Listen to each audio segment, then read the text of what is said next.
Okay. Well, good morning. Good morning, everyone. I am going to give the floor to Mr. Ogden Lindsay. He is going to talk to us about his car detailing company that he has. And just a little bit about himself, I'm sure, but have heard wonderful things about his car detailing, and we all at some point will probably get a client that is a car enthusiast such as he. So that would be, he's just gonna talk guys about some opportunities for even maybe closing gifts, things like that. And even for yours. So go ahead and give me the floor. Well, thanks, my name's Walker, and I'm just kind of like a guy. Grew up watching cars and taking care of my cars most of the time. But during COVID, I decided to try and venture out because I see auto detailing as kind of like an art. You know, the prettier you make the car, you stand back and look at it, you're like, yeah, that makes it work. You know, and so when it comes to auto detailing and car washes, I mean, some people don't see a difference in it, but I offer this suggestion. It all depends on how you see your vehicle. Okay, my vehicle is an extension of me, so when I go out in my car has to be clean. It has to be right, you know. And some folks, don't see their car as that type of an extension. They use it just as it gets people from point A to point B, and that's fine as well. And that's where um, in detailing, auto detailing, we try to leave your car the way it came from the dealership. If that makes sense. Um, we have a conversation. Well, can't speak for the details. I have a conversation. So if you came to me and you said, "Hey, I like to have my car detailed." Right? We set up a day, a time. I get to look at your car. We get to talk about your car, what you're looking for. What would you like the outcome to be? Right? And as a part of that, there's a determination on, okay, when can we do it? How long will it take? And if you would like me to come to your residence, or would you like to come to mine? I don't have a brick and mortar, right? Because I talked to the tax folks, and they helped me figure out that if you're not doing huge volumes like with auto dealerships and things like that, don't do brick and mortar, right? So, but yes, I am mobile because I have over the years, the past few years, had factory operated equipment to my arsenal. So, and that's how it works. So what I did is a little handout. They kind of, these are the basic packages that I offer. Thank you. So as I was saying, we would set up a date and time, we meet, and it doesn't have to be at my residence, it doesn't have to be at your residence, we just meet at a date and time at a location, just so that we can look at your car and talk about it, right? And so the price involves the size of your vehicle, the condition of your vehicle, and what you're looking for as far as work being done.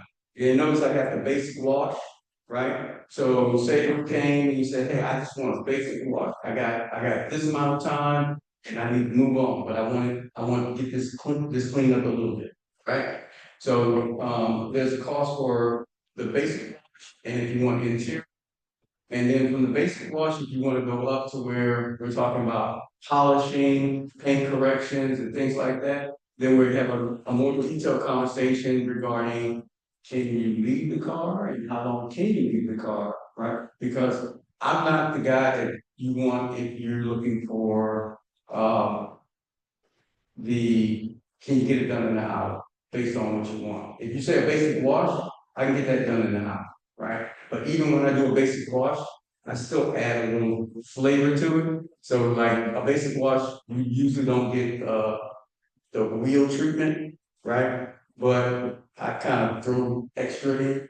You know, if I'm doing your interior, yeah, I do extra too. You know, so I like a basic doesn't come with steam clean, but I buy new toys, so I want to try them out. So you may come back and you have your carpet steam clean, you know, so and as I mentioned, it's stationary and mobile. And because this isn't I'm making a living on this, my prices versus other details are considerably lower. The reason I didn't put those prices on there, the prices on there, is because I don't want them, if the information is shared, to get it to, you know, how competition works. So, and then I offer a maintenance package, which you don't see anymore, right? And the maintenance package is if you came to me and say, just toss some number out. I charge you $60 for a basic wash, right? And you came back to me, say within 2 weeks, then that price goes down. See, I'm not really in for making a huge profit, right? I'm in for the idea that I like doing it. I enjoy doing it. And so the price generally goes down. And so that's something you can offer to your clients if they're, you know, looking for something or you want to add it to a package. You know, just reach out to me and say, hey, I got this guy and we can work something. Okay. Any questions? You have it on here, do you do tenting at all? I ain't even thinking. Okay, and how far will you go? I'm mobile now, so I can try. Now, with the mobile side, it may cost you just a little bit more, but it will not be extensive. Okay. Okay. So, yeah, like I said, this is more like some fun for me. Sure. And just make a little change, but not, no, it's not full blown. And as I mentioned to some of you, I'm in the retirement phase, so I'm not gonna try to make this feel like that. Something you enjoy. Right. Are you in Fayetteville? I live in Archeryville. I used to be in Hope Mills, Okay. but my equipment goes with me. I need to. And everyone has a car, right? Yes. So on the back of the car, that's my YouTube channel and my Facebook page. That's where you can see some of my work. That's nice. Love that. Can you do the rapping, right? Is it called rapping? Oh, I did this. Oh, it's interesting now. When I was younger, I used to do the window tinting, and but I got out of practice, so I haven't tried to do window tinting. And I believe if I did window tinting or got back into it, the length of time, everyone out there probably was because I'm just that detail oriented. You know, I put a bowl, I'm gonna take all of it back off. So I got it. Okay, well, thank you so much, Mr. Alvin, Lindsay. And we'll also leave some extra cards on the table, and flyers on the table, for the future. But, okay, so today's class is called Buyer Agent 101. And this class derives from, once you get your clients under contract, there are so many things that you should be doing in order to, you know, one, give your clients quality service, but two, keep yourself out of potential trouble. So Kelly is gonna show some of the things, or she's gonna show the things that you should be checking on, the things you should be doing once you get buyers under contract. Kelly is a transaction woman. I'm a transaction coordinator. Okay. Okay. Kelly is a transaction coordinator, and this is just what she does, and she does it very well. And she's helped me and tons of others just navigate through getting your buyers, you know, from under contract to the closing table. So go ahead and move forward. Thank you. So, my name is Kelly Mathews. I'm with the April Stevens team of EXP. I've been in real estate since 2013. And so now I do transaction coordinating, like what Sean said, and also our productivity coach of our for our team. So yes, today I'm definitely going to get into property research, investigation. A lot of that is done prior to going under contract. And then there's some things that once contract you're still digging into. And so I'm really going to dive into that. Please feel free to speak out, ask any questions, any tips, how you like to do things. I would love your feedback.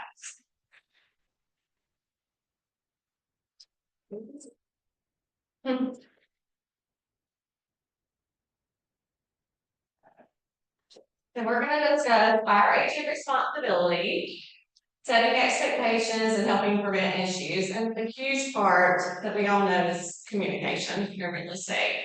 So a lot of preventing issues, everybody on track, setting expectations. So we will dig into that a little bit also. And then some of the items, I know this is not limited to property, is going to be very specific, but some of the items are restricted covenants, HOA documents, assessments, plat, deed, road maintenance, details, who's maintaining the road, road maintenance agreements, flood zones, septic permits. Then looking into all the road projects, there's so much of that going on, ortho photos, GIS, getting building permits for additions and access to the property, tax records, and then I know Gen X in this area, looking into that one needed. Again, there's going to be additional research needed for property, digging into things. And so what I do is when I have someone looking at a property or agents and we're starting to do a lot of research, I start in the MLS, see what the real estate agent has provided, and from there, I start doing my own independent research, double checking things. So a lot of times it's covenants are provided, but I like to verify there's no amendments that have been done that I need to start also.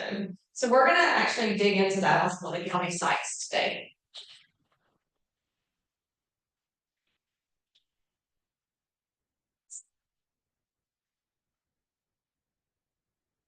So, after I go into MLS and pull up, I start at the development section, and then for Cumberland County, each county can be a little different. For Cumberland County, after I started the research, the real estate search, then I go into GIS.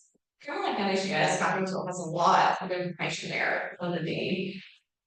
So this is where normally I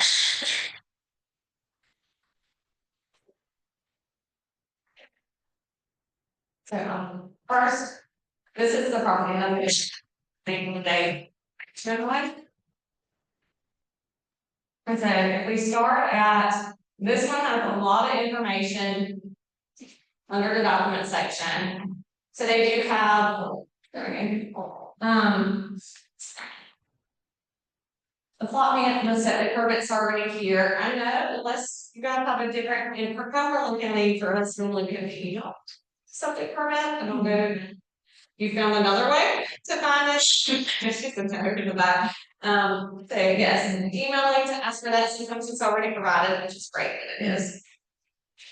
So I start here, gather information, and then my next step is I start here because I like to first gather what I call like the basic information. So I have when I'm doing the rest of the research. Description, the lot number, the plat page, and I'll pull it all from here when I get into GIS and then searching into the register of deeds. That legal description, depending on the subdivision, if there's a phase 2, I can make sure that it's registered, like the deeds in the register of deeds, or the full covenants on the deeds, match up with that phase of the neighborhood. So that's why I like to already pull that first information, knowing that full legal description, so I know which phase it's in and all that. So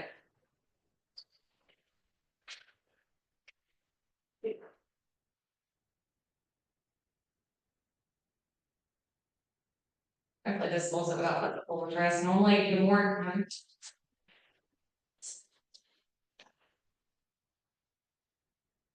Okay. 1525.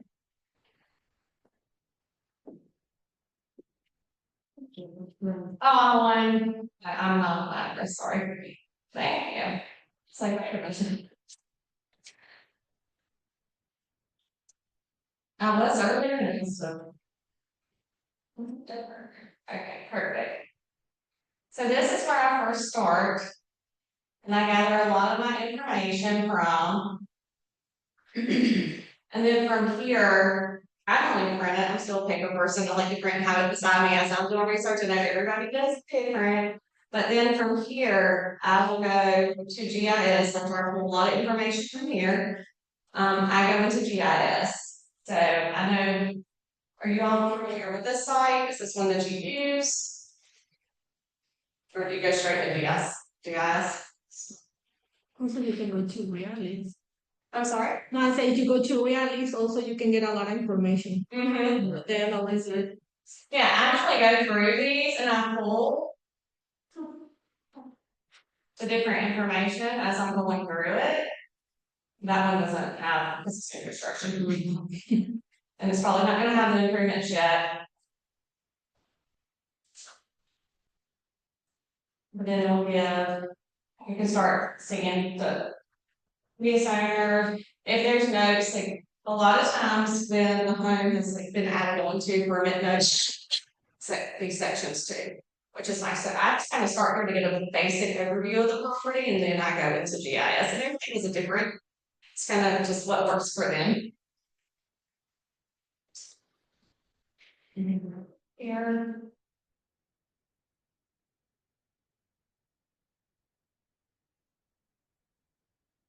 And I spend a lot of time in GIS. Do you guys use it a lot? Yes. Yeah. Really like GIS.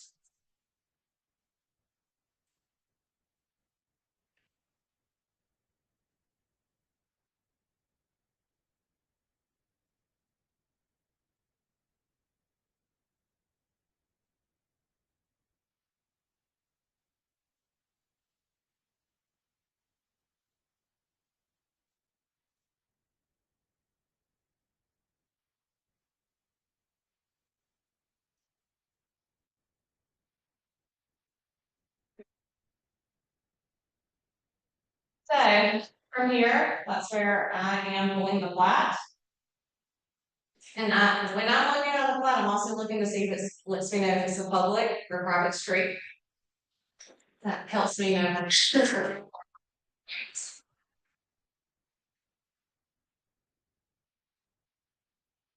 And then this is what I do really love how the GIS is set up. You can get so much information right from here, pulling the deed. And then I still am going to these to search for covenants. Did I not hit? I probably hit the wrong one, because if it's above 1,000, you click down here. I always do that because it's so tiny. There we go.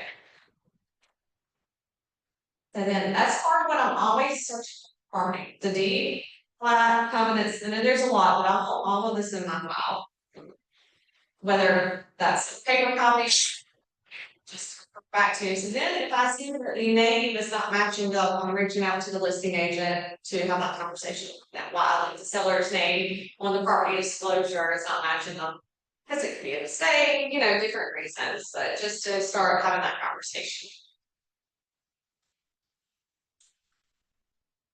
And then the other thing that I really, so I cover to layers.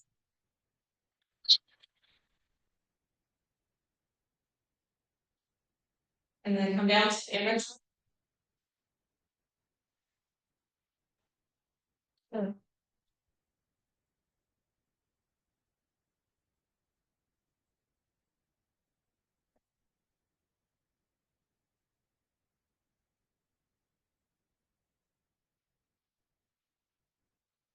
There.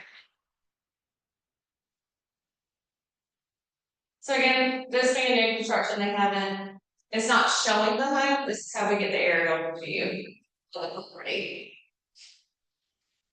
And I always like pull the ortho report to send to the clients. And what's the significance of sending the ortho? To me, it's showing that aerial view, give an idea. I mean, we need a survey for property lines, but it gives that the view, the bird, to me, a bird's eye view to really see and get an idea. But still, I always would recommend a survey. It's not going to replace that by any means. Right. Now, for homes, established homes that already have like fences, is that still something that you would recommend? The survey. Yes, absolutely. I always recommend a survey. I mean, if something's changed since the fence was put in, or just, I mean, and it's tied to insurance reason. It gives you more for the owner coverage, what could be, survey, but I always say, Okay. Okay.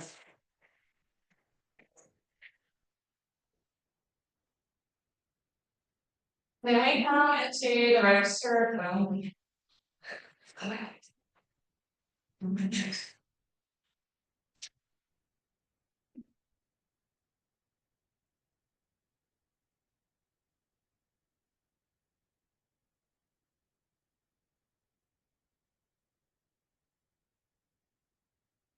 so when you come into Cumberland County Register of Deeds, I come over to records. This, obviously each county is gonna be a little different, but if you get familiar with one, I think it just helps as you're learning all the others. They're different, but they're similar too.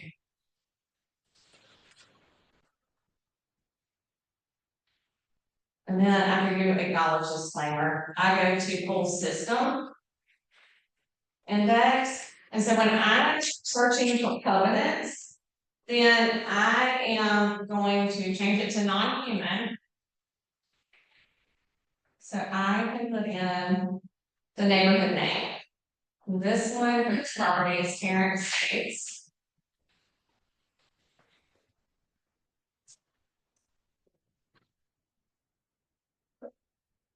And so from here, I'm gonna look through, I'm gonna dig through everything they should do. Granted, sometimes it's gonna pull up another neighborhood that's similar. I'm not gonna look at those, but anything dealing with that subdivision, I'm gonna look just so I can make sure I don't miss any amendments or any agreements that have been put into place. Now, do you ever have difficulty on that stage? I know that I've had difficulty on that stage where you're trying to find covenants, restrictive covenants, HOA covenants, and sometimes it can be a pain in the butt to find. That way can be very hard to find. So yes, sometimes we get to call. I mean, if we can't find it, I to reach out to the county if there are covenants that I'm aware of, or the agent has said yes, there are covenants that are reach out to normally we can. The HOA, like bylaws, they're not always gonna be able to. That's how we're reaching out to the HOA company. Yeah. To gather those. Some HOA companies have great websites where you can just do a community search and pull all the documents, and they even only have all the covenants too, not just their bylaws. They normally, if they have that option on their website, they don't have any governing documents there for you, which is really great. You can do that without.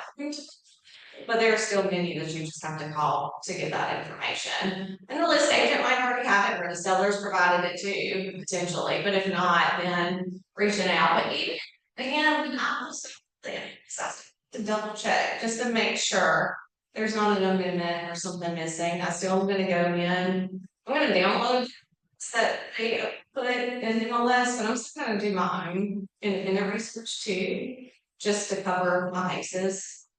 Because there are times that I've seen like an agreement might not be in there that was in place that I saw once I got into the register of these, maybe the private grant maintenance agreement or something like that.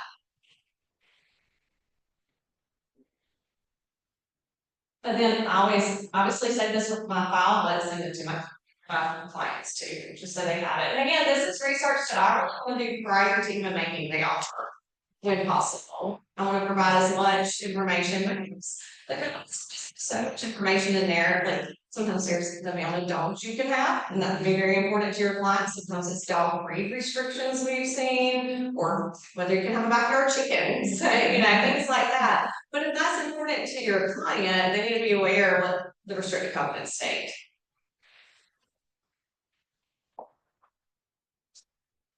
And then other information, let me get back, sorry. To me, it's just nice to like kind of go in here and look at it together.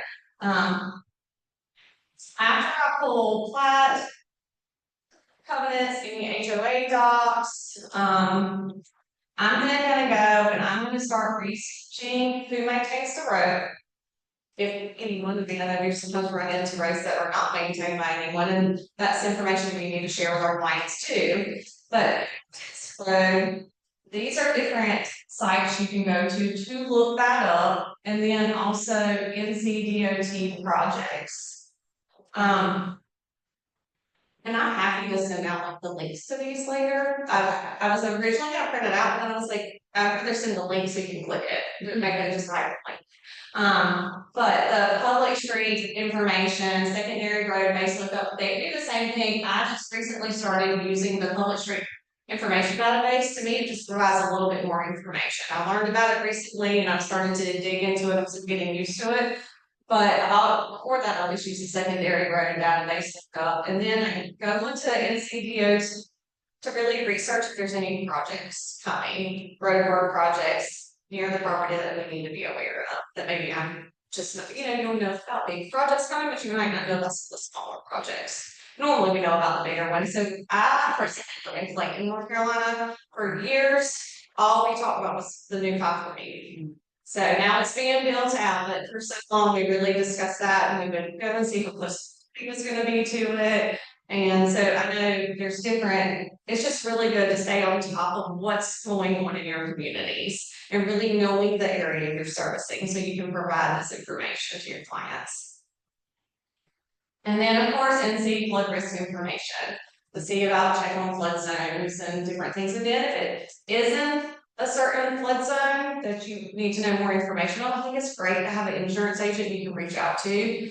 And I highly suggest having a vendor list put together, that you just take the time to put together your trusted vendors for inspections, surveys, insurance, lenders. It just really having that network of community in your professional business too just helps. So when you run across a flood zone you're not so familiar with, you can reach out to them to get more information about the next steps. Just to make your clients more aware to see if it's something they're okay with. And then, this is where I love some feedback. The tracking important deadlines and avoiding contract pitfalls. So obviously, after we've done all of our investigating and researching, and we're making offers, and once they're accepted, it's great to kind of already have a checklist to go by of all the different details, the important deadlines you need to hit, delivering that due diligence check right away, the earnest money where it's initial or additional earnest money, and making sure you're staying on track for that. Getting the contract and all the amendments and all the documents to the lender, all the parties involved, attorney, scheduling the closing. I think it helps so much to literally to have a checklist, but also using a calendar. And I like to put it, once I have someone under contract, I'm gonna go ahead and like go into the calendar and put execution dates in there when things are due by. And set reminders to remind me a couple days before even, so that this way I'm checking in with the lender during the whole process. So nothing last minute becomes. So we want to avoid that. Literally, communication is key, and setting expectations with your clients up front on what to expect.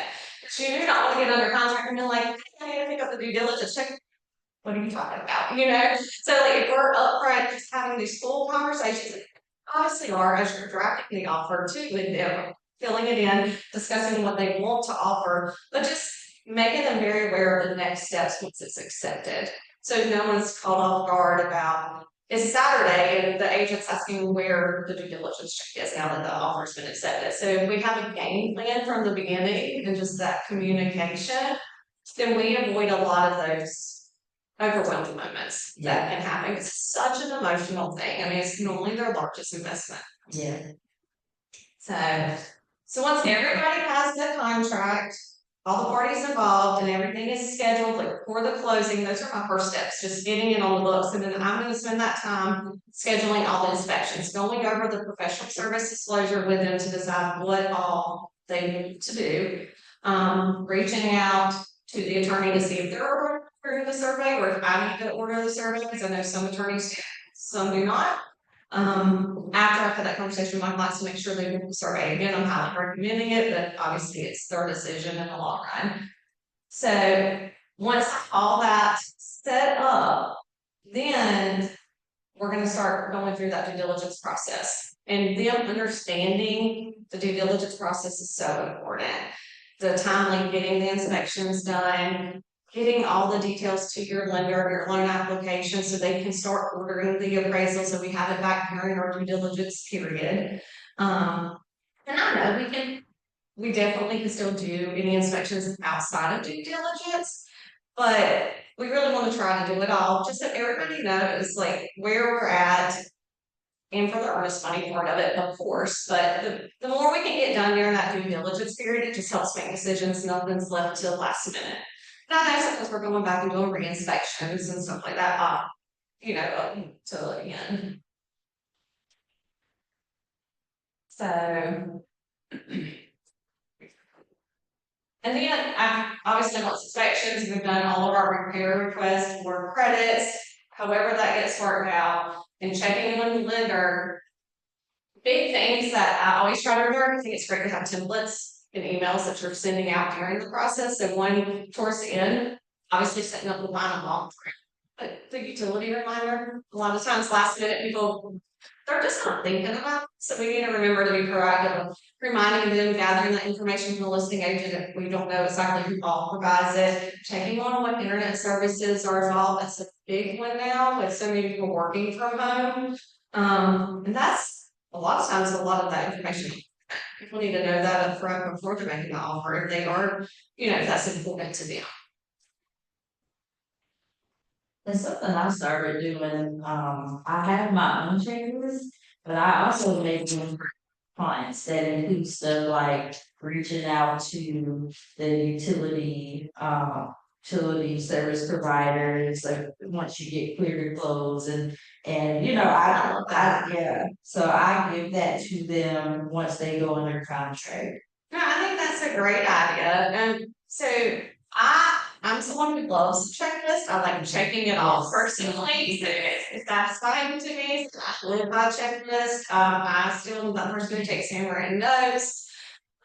So I think that's great. I used to kind of have an email template. It's kind of more how I would always do it, but I like that of actually giving them a checklist. And it doesn't need to be near as detailed as ours, but Right. a checklist with just bullet points of the timeline too would be great. Yeah.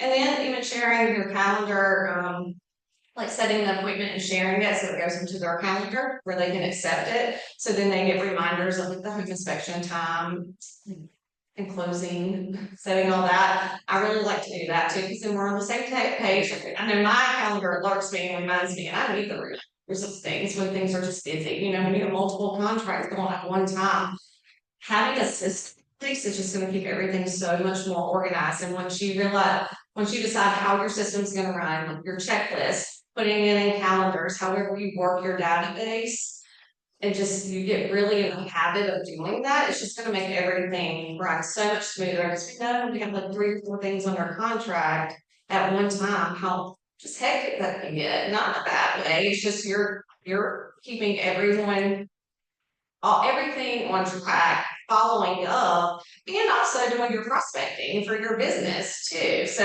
having the systems in place just keep everything so organized. So I highly encourage, if you don't have a checklist, to go ahead and start working on one. The beauty of AI, you can kind of put it in there and it's going to help create it, and then you can go and really make it your own. So usually a lot of AI. Nicole's taught me so much about it just in the last 1 week. And just throw in, putting the details of what you're looking for. It's just a place to start. I would definitely change it up, everything to be very authentically me. But if it gives me a guideline, it helps me be creative and bullet point stuff that I don't miss something. And the biggest thing too, I feel like our checklists are going to be ever evolving. because our industry changes so much. So I think we just have to be open to that, and then add to that, creating them for your kids too, and just setting the expectations.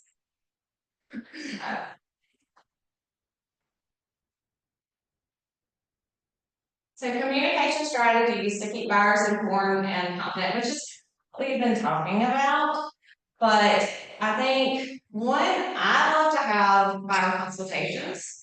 I really encourage our agents to have buyer consultations because I feel like you get the time to sit there and really explain the process from start to finish. And we do this all the time. They don't. So if someone just tells them what to expect, I think it takes a lot of the nerves out of it, of not knowing, when you just don't know what to expect, you're wondering all the time.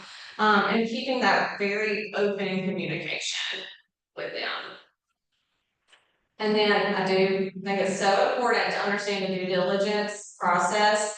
And the reason why property research is so big, it helps keep things from not being such a surprise at the end. So the more we can give them upfront, we're just providing more knowledge about the property that they are investing in. And then I think it's great while we're like creating our checklist and tasks. I don't know if anyone here uses Follow Up Boss, but in like a Follow Up Boss database, you literally can set tasks to remind you through the whole process. And I would think most CRMs and just the calendar in general, you can go back and do that. So if you take the first, let's say you time block as soon as you get your property, your client under contract, you time block and put in all those important dates that you have them set up. And you set tasks to remind you of checking in with them weekly, giving them your clients the updates and reminding them of what's coming up. I think I would literally set that task for myself. Like this day, I'm reaching out to my clients just to make sure, see if they have any questions. You're talking to them throughout the whole process. But if you're intentional of checking in, giving them like letting them know, hey, next week we're meeting at the home inspection. Let's say your inspector's starting at 8, but maybe you're not meeting until 9. To let him get started and just conversation. You might have had a buyer's consultation to speak on from start to finish of what to expect during the process. Remind them again what to expect at the home inspection.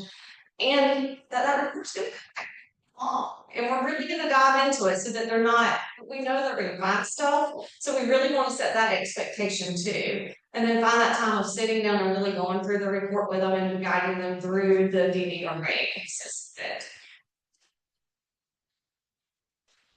And then obviously that's part of the regular construction updates, checking in. And there are great tools like Google Docs, KB4. I'm sure a lot of people go use KB4, or what is your preferred?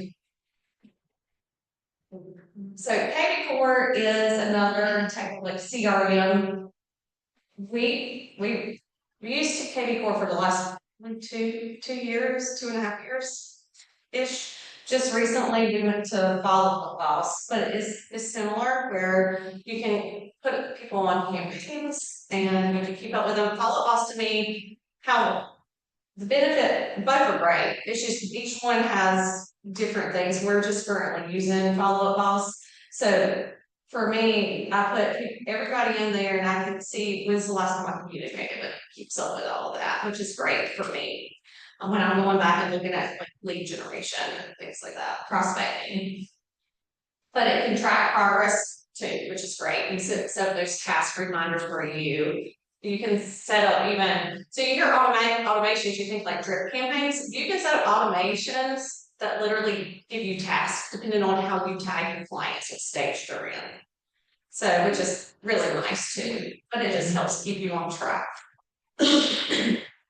And then I do love the idea of providing a buyer like just giving them giving facts, answers, questions, all of that, but just a guide on what to expect really, and making them very aware it's going to change. No transaction's going to be exactly the same, but overall, these are the steps that we're going to take, and then being real clear, even down to the last minute, reminding them to bring their ID to the closing table. Just that open communication, keeping them very engaged the whole process, and you being there for that communication. I mean, that's what it goes back to. And then crisis communication when issues arise. I I'm big on the stay calm, try my best to stay calm and go to them with a solution or a game plan A, B, when there things come up, we know that. And we're the ones there to stay calm and help guide them during it. And then proactive problem solving and closing the gap. So this, again, is kind of going the preempting common deal breakers. That's just helping them understand what to expect and that the reasons we need to stay on top of having the appraisal back and our due diligence. So if we know that it's important, so we can get through our due diligence process if we have to negotiate any repairs for that appraisal. And just having that upfront helps.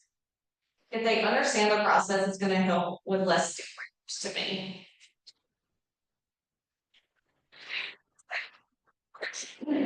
About what to expect during those negotiations, because sometimes sellers do not have to make repairs. But, so if they know that, and we're still going to negotiate, trying to get them, definitely try to get those repairs for them as a buyer's agent. But looking through the report with them of what is important to them, what would have changed their mind if they knew about this upfront, or that's really going to dig into it. So then we go to the listing agent with it.